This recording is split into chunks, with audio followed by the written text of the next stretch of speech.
Today's I think 10th lecture होगा। आज हम लोग शुरू कर रहे हैं एंजाइम। बायोकेमिस्ट्री में ये एक इम्पॉर्टेंट टॉपिक है। एंजाइम से क्वेश्चन आता है। मैं एक टॉपिक को यहाँ स्किप कर रहा हूँ, ये प्रोटीन फंक्शन, जिसमें haemoglobin, myoglobin, actin, myosin, antigen, antibody का इंटरेक्शन आपको पढ़ना है। ठीक है, तो उससे क्वेश्चन आता है, आप लोग देखिए। बैकग्राउंड में देखते हैं, टाइम मिला तो एंजाइम के बारे में बात कर रहे हैं। Enzyme is, we know that enzyme can be either RNA और प्रोटीन। तो एक सबसे पहला क्वेश्चन यहाँ पे जो मिलता है हम लोग को, बहुत कॉमन आता है यहाँ से, कि 1980 से पहले हम लोग ये समझते थे कि एंजाइम क्या है, सिर्फ प्रोटीन से बना हुआ। लेकिन अब 1980s में जब आरएनए का डिस्कवरी हुआ, ये 1980s में इसके ऊपर रिसर्च शुरू हुआ, तो लोगों ने ये देखना शुरू किया कि ये भी आरएनए क्या कर सकता है, एक्ट एज ए एंजाइम, और इसको हम लोग बोलते हैं राइबोजाइम। ये टर्म को भी आपको याद रखना है। It is ribo, the term has came from RNA, it is coming from RNA, और जाइन का मतलब एंजाइम वाला। ठीक है, तो RNA can catalyse the reaction, और इसका सबसे बेस्ट एग्जांपल है जहां आरएनए एक्ट कर सकता है एज ए एंजाइम, वो है स्प्लाइसिंग। बहुत सारे एग्जांपल है। स्प्लाइसिंग एक आरएनए, आपने पढ़ा होगा ट्रांसक्रिप्शन में या मॉलिक्यूलर बायोलॉजी में पढ़ा होगा, जहां पे यूकैरियोट्स के में जो एमआरएनए बनता है उसमें कुछ चेंजेस होता है। उस चेंजेस में क्या होता है, इंट्रॉन को रिमूव किया जाता है। इंट्रॉन को रिमूव किया जाता है, इस प्रोसेस को क्या बोलते हैं, स्प्लाइसिंग। तो स्प्लाइसिंग जो होता है वो आरएनए खुद कर लेता है, उसमें किसी बाहर से एंजाइम की जरूरत नहीं पड़ती। तो यहाँ पर आरएनए खुद ये काम कर सकता है, इसलिए लोगों ने ये देखा कि RNA can act as enzyme. तो स्प्लाइसिंग एक है। दूसरा इसका एग्जांपल ले सकते हैं आप, टीआरएनए के सरफेस पे जो अटैचमेंट होता है, tRNA can act as a enzyme also. Third, protein synthesis में आपको याद होगा, वहां पे पेप्टिडाइल ट्रांसफरेज होता है। Protein peptide synthesis, peptidyl transferase present in ribosome, जो पेप्टाइड बॉन्ड फॉर्म करता है। ये पेप्टाइड बॉन्ड फॉर्म करता है। पी और ए साइट रहते हैं राइबोसोम के ऊपर। वो पेप्टाइड बॉन्ड जो सिंथेसाइज करता है, वो राइबोसोम का आरएनए वाला यूनिट करता है। ठीक है, तो यहां भी आरएनए क्या कर रहा है, एक्ट एज एंजाइम। तो these are the certain examples where RNA act as a enzyme. Apart from this, protein तो है, मोस्टली हम लोग जानते हैं कि protein act as a enzyme. और आरएनए की बात करें चाहे प्रोटीन की बात करें, दोनों एंजाइम की तरह एक्ट तभी कर सकता है जब ये 3 डायमेंशन स्ट्रक्चर गेन करें। ये भी याद रखना। तो एमआरएनए तो लीनियर चेन है, 5 प्राइम टू 3 प्राइम, और ये 3 डायमेंशन स्ट्रक्चर फॉर्म कर सकता है सेल्फ कॉम्प्लीमेंट्री करके। तो ये फिर से 3 डायमेंशन स्ट्रक्चर गेन कर सकते हैं, और तब ये फंक्शनैलिटी गेन करते हैं। तो फंक्शनैलिटी के लिए 3 डायमेंशन स्ट्रक्चर बहुत इंपॉर्टेंट है, चाहे वो प्रोटीन की बात हो, वो आरएनए की बात हो। अब हम लोग आगे बात कर रहे हैं कुछ हिस्ट्री ऑफ एंजाइम के बारे में। 100 ईयर्स में लोगों ने देखना शुरू किया कि जो हम लोग मीट का कंजम्पशन करते हैं, मीट या फूड का कंजम्पशन करते हैं, तो वो क्या होता है, कंजम्पशन करने के बाद में ये डाइजेस्ट हो जाता है। तो डाइजेस्ट कैसे होता है, यानी कोई ना कोई इसको डाइजेस्ट करने वाला है। इसके बाद में, ये सबसे स्टार्टिंग ऑब्जर्वेशन है, उसके बाद में कुछ 1857 में लुइस पैस्चर, इनका कंट्रीब्यूशन इंपॉर्टेंट है। इन्होंने देखा कि शुगर को ईस्ट के प्रेजेंस में रखें तो ये कन्वर्ट होता है इथेनॉल में। ठीक है, इथेनॉल प्लस CO2, इसको फर्मेंटेशन प्रोसेस भी बोलते हैं।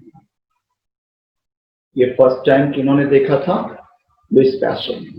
लेकिन इन्होंने यहाँ पे एक कॉन्सेप्ट दिया, या फिर आप कह सकते हैं स्टेटमेंट दिया, कि the molecule which is basically converting this sugar into ethanol and CO2 is non-separable from yeast. Yeast क्या है, फंगस है। और ये सेल है, सिंगल सेल। तो सेल तो एक कॉम्प्लेक्स ऑर्गेनिज्म, इसमें बहुत सारे स्मॉल मॉलिक्यूल्स प्रेजेंट होंगे, तो ये मॉलिक्यूल्स कहीं ना कहीं कराता होगा ये रिएक्शन। तो ये रिएक्शन, ये उन्होंने क्या बोला कि जो मॉलिक्यूल एग्जैक्टली ये रिएक्शन कराता है that can not be separable from the east. ये आपको एक चीज जानना है, inseparable, inseparable from the east. इस कॉन्सेप्ट को, इस स्टेटमेंट को आपको याद रखना, क्योंकि एग्जाम में डायरेक्टली पूछते हैं। लुईस पैस्चर ने ये डिस्कवरी तो किया जिसको साइंटिफिक कम्युनिटी ने बहुत अच्छे से इसको एक्सेप्ट किया, और हम लोग जानते हैं this is one of the basic biotechnology का जो सबसे बड़ा एप्लीकेशन, कमर्शियल एप्लीकेशन ये यही है, शुगर से इथेनॉल का प्रोडक्शन करना। यहाँ पे बायोटेक्नोलॉजी का एप्लीकेशन होता है जिसको हम लोग पढ़ते हैं बायोटेक्नोलॉजी, लेकिन ये बहुत पहले ही आ चुका है, 1857 में लुईस पैस्चर ने किया था। लेकिन उन्होंने ये स्टेटमेंट दिया, इस स्टेटमेंट के बारे में आपको समझना है कि इनसेपरेबल है वो मॉलिक्यूल। उसके बाद आते हैं कि यहाँ पर साइंटिस्ट ने क्या किया, दे separated the molecule from east, ठीक है। और वो कौन से जिन्होंने सेपरेट किया था, एडवर्ड बकनर, इनका नाम याद रखना है। एडवर्ड बकनर वो साइंटिस्ट थे जिन्होंने इस वाले स्टेटमेंट को, जो ये था, इसको रॉन्ग प्रूव किया। उन्होंने क्या किया, इस मॉलिक्यूल को जो एग्जैक्ट रिएक्शन करा रहा है उसको सेपरेट कर सकते किया उन्होंने ईस्ट के साथ। कैसे किया, उन्होंने ईस्ट को लिया और ईस्ट को क्या किया, क्रश कर दिया, मोटर एंड पेस्टल में लेके क्रश कर दिया, उसके एक्सट्रैक्ट को आइसोलेट किया और इस एक्सट्रैक्ट को यूज किया, शुगर के सैंपल में रखा और देखा कि इथेनॉल का फॉर्मेशन हो रहा है। ये तो एक्सट्रैक्ट जो है, इससे माइनस क्या हो गया, सेल के अंदर का सारा स्क्वीज कर लिया, बाहर निकाल लिया उनका मटेरियल, और उस मटेरियल को क्या किया, यहाँ पे डाला, और यहाँ पे डालने के बाद में देखा कि शुगर कैसे कन्वर्ट कर रहा है, इथेनॉल एंड CO2। ये सक्सेसफुल फर्मेंटेशन प्रोसेस चल रहा है, यानी इस मॉलिक्यूल को सेपरेट कर सकते हैं।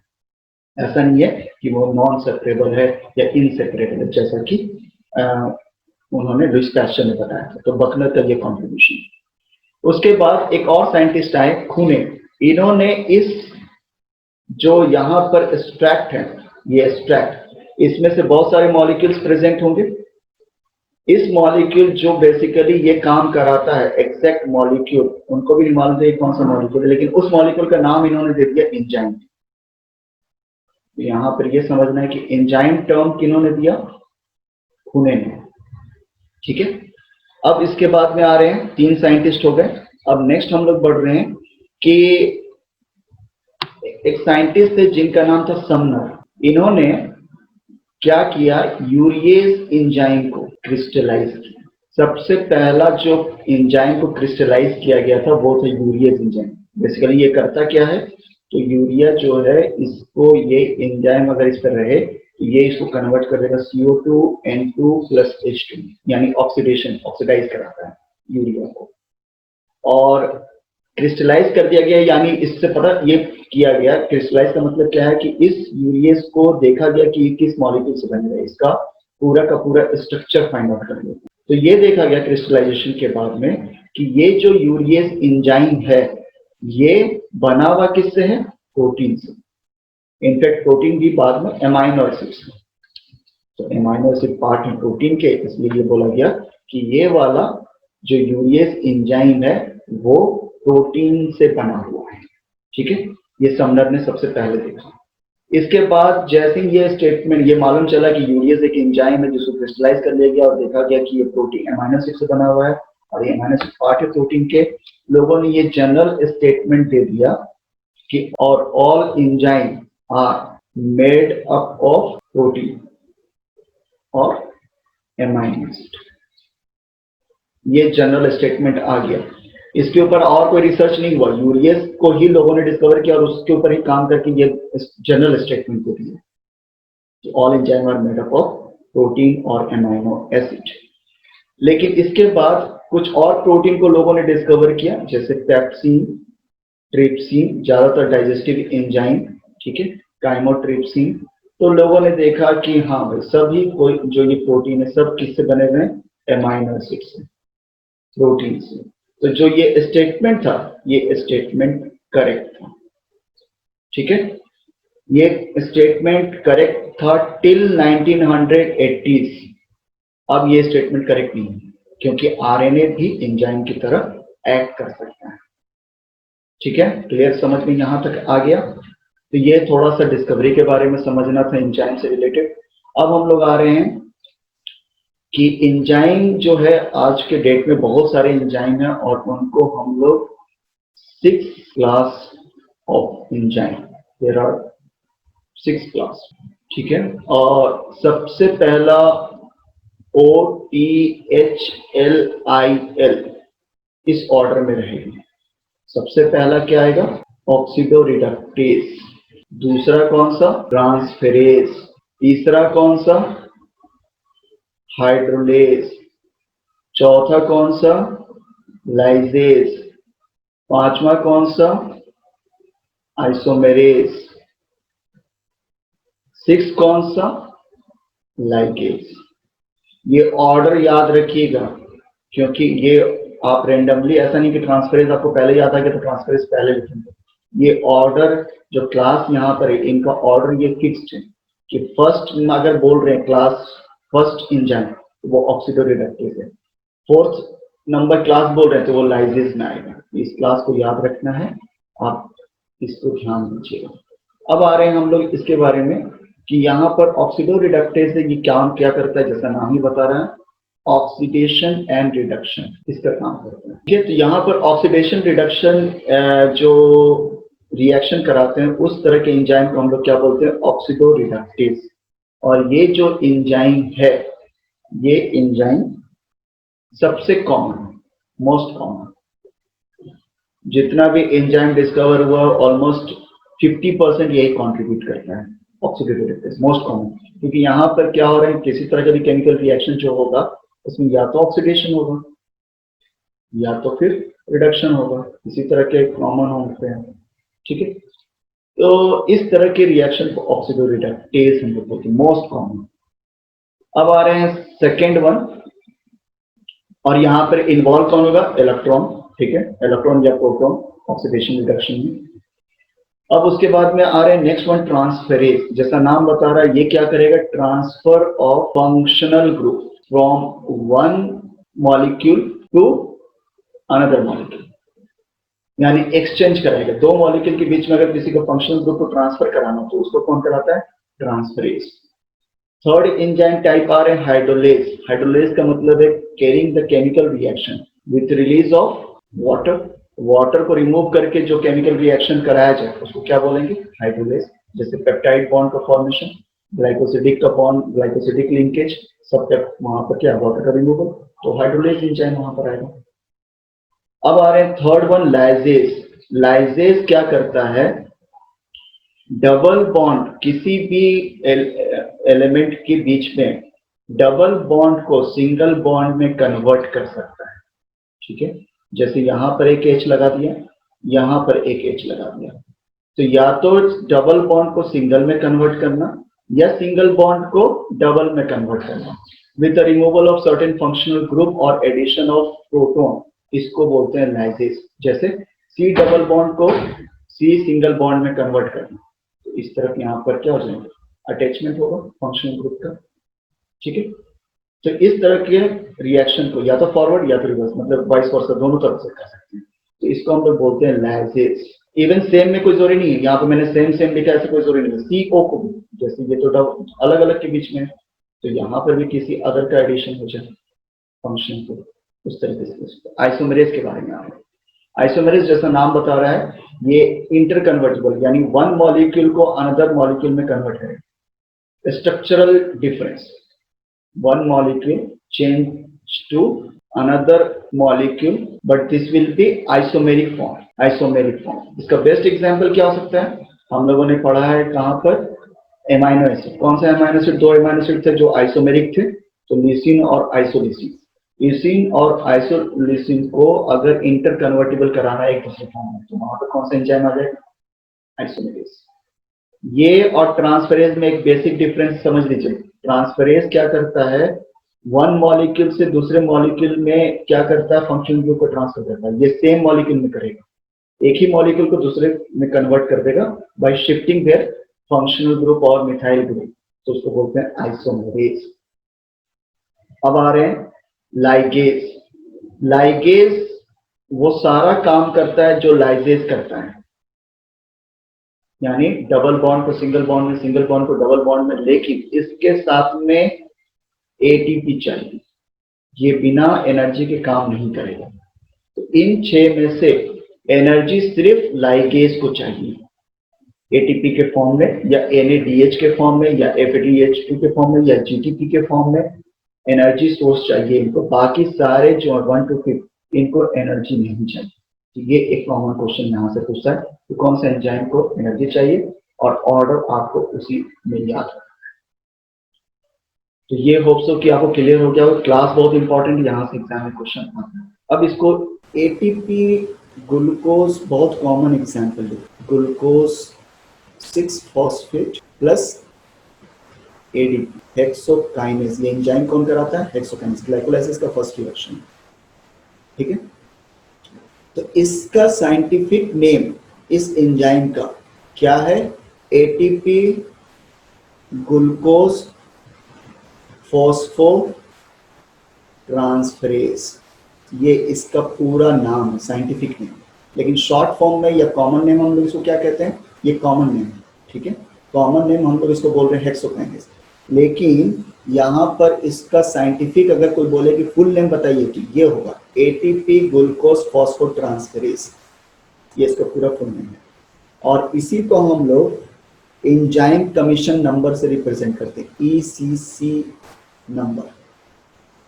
हर एक एंजाइम का एक यूनिक कोड होता है, उसको हम लोग बोलते हैं एंजाइम कमीशन नंबर। कल को अगर पीएचडी कर रहे हो या किसी रिसर्च टॉपिक पे काम करोगे, वहाँ पे एक एंजाइम को फाइंड आउट करना है और वो एक नया एंजाइम है, तो वो एंजाइम का एक नंबर दिया जाएगा, या बहुत सारे रिसर्च पेपर में भी देखोगे। तो यहाँ पर हेक्सोकाइनेज के बारे में बता रहा हूँ, एक रेफरेंस इसके एग्जाम्पल में पढ़ना है, 2.711 ये मैंने लिखा। ठीक है, जहां पर ये फर्स्ट वाला, ये फर्स्ट जो है नंबर, वो क्या शो करता है, क्लास, जो हम लोगों ने अभी जस्ट पढ़ा। ये सेकेंड वाला क्या रिप्रेजेंट करता है, सब क्लास। इस क्लास में भी बहुत सारे कैटेगरी होंगे जो आपको अभी इस स्टेज में नहीं पढ़ना है, वो आगे का है, उसको कहते हैं सब क्लास। थर्ड वाला को क्या कहेंगे, कि जो सबस्ट्रेट एक्सेप्ट कर रहा है, या molecule substrate accepting functional group. जैसे यहाँ पर ये फॉस्फेट किसके ऊपर जा रहा है, ग्लूकोज के ऊपर, तो ग्लूकोज क्या होगा, एक्सेप्टर मॉलिक्यूल।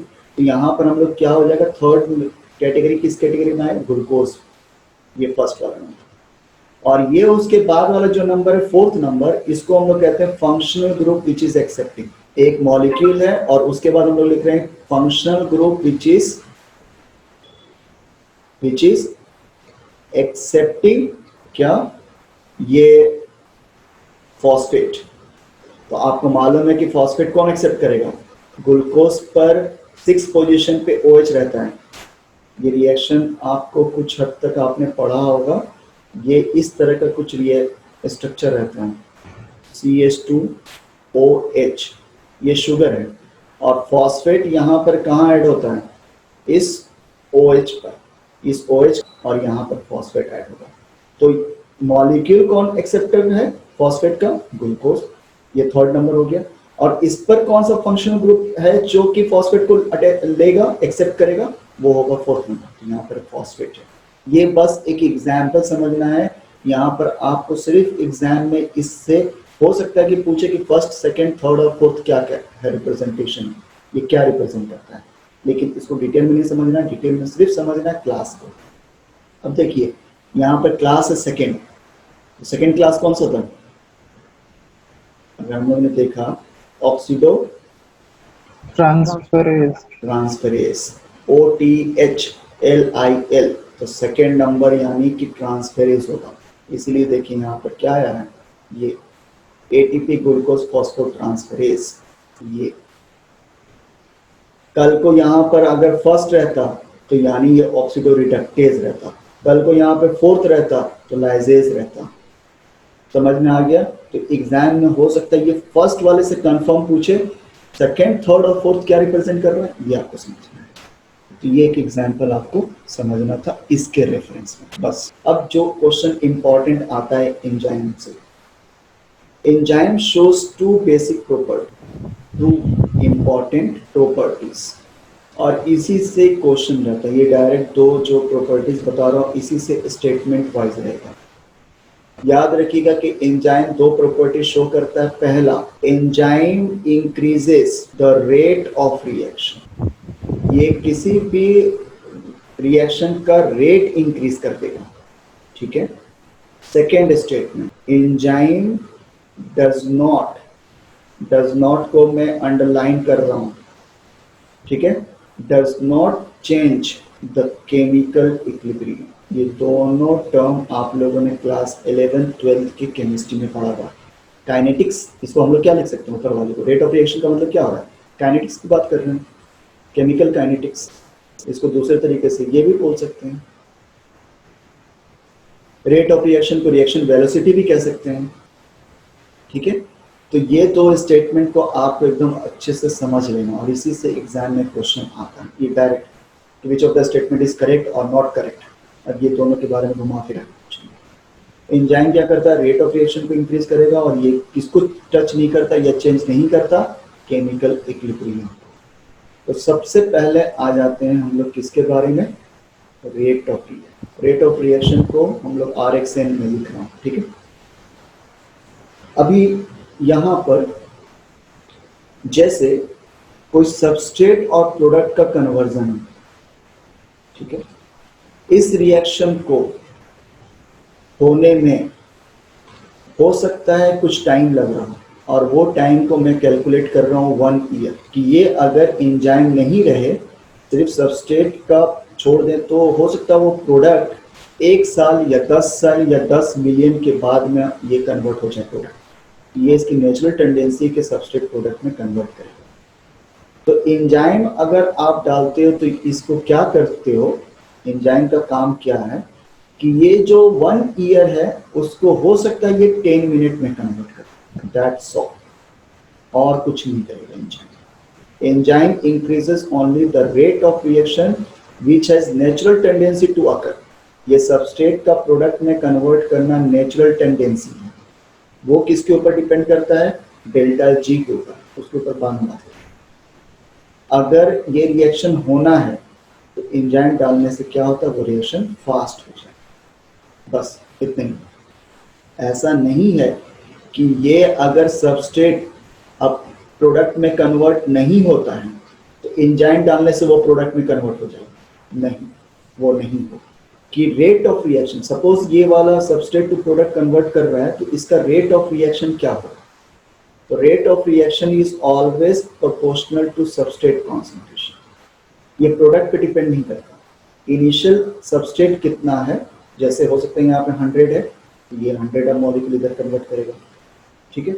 ये इनिशियल सबस्ट्रेट पे डिपेंड करता है, और अगर को आप रिमूव करेंगे तो एक कांस्टेंट से मल्टीप्लाई करना होता है जिसको हम लोग रेट कांस्टेंट करते हैं। तो यहाँ rate of reaction is equal to Kr into S, where S is substrate, Kr is rate constant, इसको rate constant और इसको substrate हो, और इसको rate of reaction हो। अब यहाँ से क्या आएगा, आपका एग्जाम में पूछ सकता है इससे रिलेटेड, खासकर JNU वगैरह में तो बहुत कॉमनली केमिस्ट्री भी पूछता है, तो यहाँ से पूछते हैं Kr का यूनिट क्या होगा, इसका यूनिट, तो रेट ऑफ रिएक्शन का यूनिट क्या होगा, Kr R divide by S, ठीक है। ये rate of reaction divide by इस, अगर इस रिएक्शन से देखें तो Kr क्या होगा, R divide by S, rate of reaction divide by substrate. और रेट ऑफ रिएक्शन का मतलब क्या है, कितना अमाउंट सबस्ट्रेट प्रोडक्ट में कन्वर्ट किया कितने टाइम में। तो अमाउंट को कैसे रिप्रेजेंट करते हैं, हमेशा ग्राम में रिप्रेजेंट नहीं करेंगे, मोलरिटी में। तो मोल डिवाइड, रेट का मैं यूनिट अभी लिख रहा हूँ सिर्फ, तो मोल डिवाइड बाई टाइम, ठीक है, ये हो गया। और नीचे का यूनिट क्या होगा, सबस्ट्रेट का यूनिट, तो सबस्ट्रेट का यूनिट तो मोल ही होगा, तो मोल मोल कैंसिल, तो इसका यूनिट क्या हो जाएगा 1 by टाइम, तो इसका होगा time -1, that could be second -1। ठीक है, सेकेंड हो सकता है, आवर हो सकता है, मिनट हो सकता है, लेकिन पर मिनट होगा। ठीक है, इस तरह के रिएक्शन को हम लोग बोलते हैं फर्स्ट ऑर्डर रिएक्शन। चलिए यहाँ पे 2 सबस्ट्रेट है सेकेंड ऑर्डर रिएक्शन में। तो जैसे कि एग्जांपल, इसका बेस्ट एग्जांपल अभी हमने डिस्कस किया, जहां पर एटीपी था और यहाँ पर ग्लूकोज था, और ये आपस में कंबाइन करके क्या फॉर्म किए, ग्लूकोज 6-फॉस्फेट।